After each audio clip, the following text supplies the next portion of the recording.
নাট্য সম্ৰাট শোণিত গৌৰৱ প্ৰফুল্ল বৰাৰ ঊনবিংশতম স্মৃতি দিৱসৰ লগত সংগতি ৰাখি তেজপুৰৰ অৱদান সাংস্কৃতিক গোষ্ঠীয়ে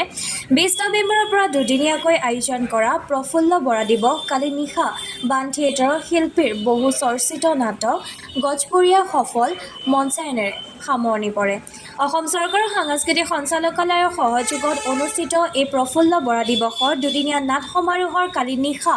প্ৰয়াত প্ৰগতিশীল নাট্যকাৰ পৰিচালক দীপক মহন্তৰ বহুল সমাদৃত নাটক গজপুৰীয়া আনুষ্ঠানিকভাৱে উদ্বোধন কৰে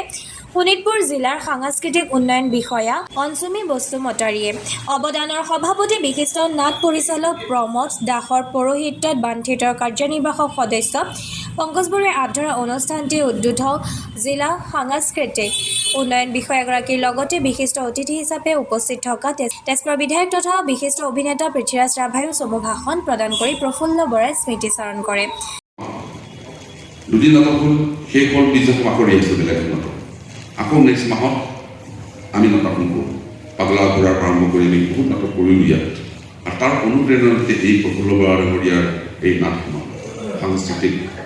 শিল্পী সমাজে বুলি কওঁ সাংস্কৃতিক সমাজে বুলি কওঁ আজি বহুদিন ধৰি প্ৰফুল্ল বৰাদেৱৰ স্মৃতি ইমান সুন্দৰকৈ জীয়াই ৰাখিছে তাৰ কাৰণে মই এই অনুষ্ঠানটিক মই ধন্যবাদ জ্ঞাপন কৰিছোঁ। এই অনুষ্ঠানটিক অসম চৰকাৰৰ সাংস্কৃতিক সঞ্চালকালয়ৰ যি সাহায্য বা যি তেওঁলোকৰ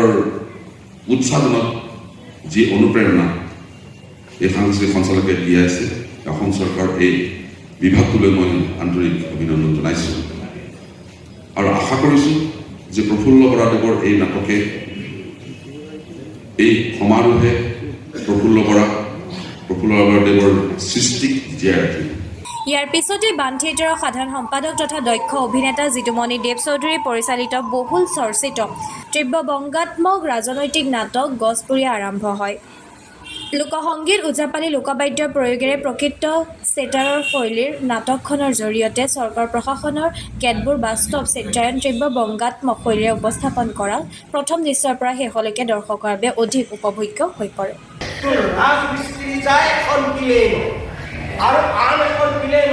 তোৰ সেই জোকাৰিয়ে মছলা মাৰি লৈ গৈ থাকিব তোৰ এনেকে প্লেন ঘূৰি থাকিব ৰাজমিস্ত্ৰীয়ে এতিয়া কাটি থাকিব প্লেন ঘূৰি থাকিব ৰাজমিস্ত্ৰীয়ে এতিয়া কাটি প্লেন ঘূৰি থাকিব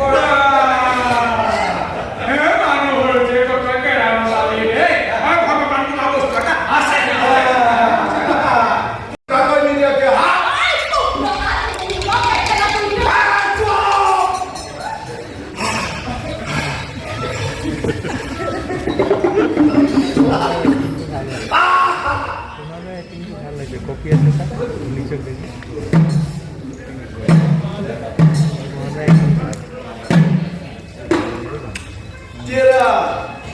नाम क्या है गजपुरिया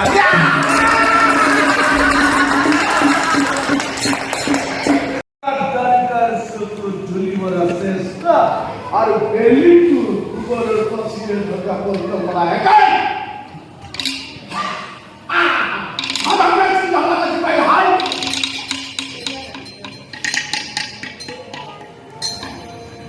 इसका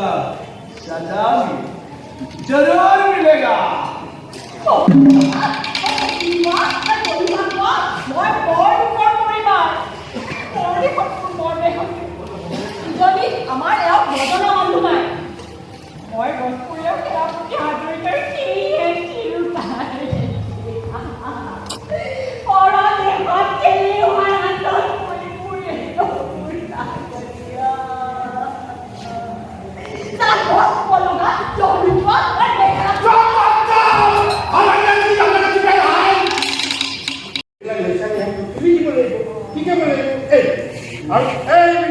ভাগে ভাগে পানী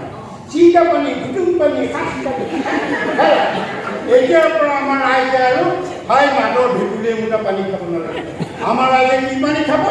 কি আছে আৰু দাবাই এইবিলাক ভাগে ভাগে দাবাই এইবোৰ খালে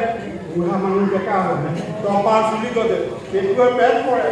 এইবোৰ খাই বুঢ়াই ৰাতি নিশাৰ লগত খেলিবলৈ বাদ দিয়া আকৌ বুঢ়ী প্ৰেমত পৰিব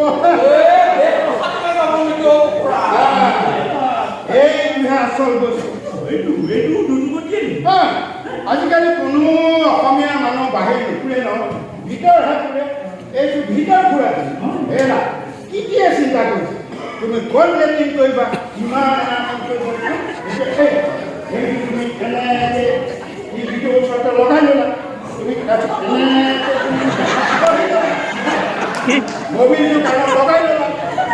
এইফালে টিভিত মাইকেল জেকচনৰ গান শুনি থাকিলা মবিলত কথা